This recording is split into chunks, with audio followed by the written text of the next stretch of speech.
already know what the Bibles was because we knew what the Christians carried with them and what they copied. So there was no one individual, no one person, or no one council that got together. This is what I like about the Bible, and no disrespect to you, SF, but this is clearly a Christian Live. I'm going to speak truth.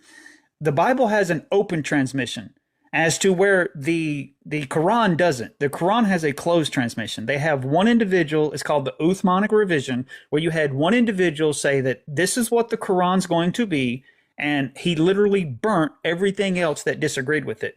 They had one individual, right? They had one person that said, this is what it's going to be. The Bible doesn't have that. What happened? We can go. That's not what happened? No. What did I get wrong about the Uthmanic revision? This is Christian claim, but that's not what actually happened. What happened during the Uthmanic revision? Give me an overview. What happened?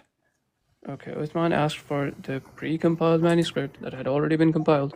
He commissioned like 4 or 6 or whatever number of people who knew the Quran and were involved with the first compilation, and he tasked them to make copies of that from that original manuscript, and he burned everything else.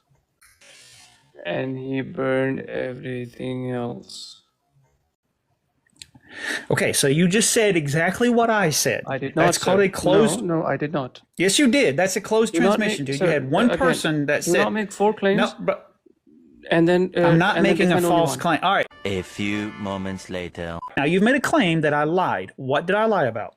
Okay, you lied when you said, number 1, Uthman is deciding what goes in the Quran and not. That is not true. Number 2, you implied that everything else was burnt. That is, again, not true.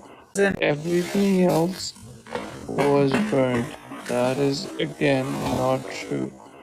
And, what do you call it? The Arabian Peninsula? The Arab people? I'm still speaking. Anybody else up here, did he not claim that what didn't go in got burnt? Did he make that claim? I just want to make sure that I'm not hearing things, that he did also support my claim that everything that didn't go in it got burnt, right? Anybody else hear that? No, I never said that. No, I never said that. And he burned everything else. Okay, here's what I want you to do, SF, okay? I want you to give me a follow, because what I'm going to do is I'm going to go ahead and move on, and then I want you to come back later tonight after I download the video, and I want you to watch your video back, because what I'm going to do is play your saying exactly what I just said. You said that they burned them, and then you're going to see how dishonest you actually are. And then we'll see if you have enough intestinal fortitude later to actually come back and apologize to me, because you 100% agreed with me, because I even got the other people in the panel involved and said you made the same claim that I did. Now, when I say Uthman, I'm not saying he was by himself. You can also look at the primary. I got you, man. No, we can't continue. You're too dishonest. Now, later, if you want to come back after you watch your clip back and you see that you were factually inaccurate and that you lied, then you're more than welcome to come back up here and apologize, because that's what I would do. If I've said something that was wrong, I'm not telling you you have to, but that's what I would do. As a man, I would say, you know what? I made a mistake. I said something that I didn't mean to say, and I got confused or whatever, but you called me a liar. This conversation can't continue. You called me a liar, and you lied. Not me, you did.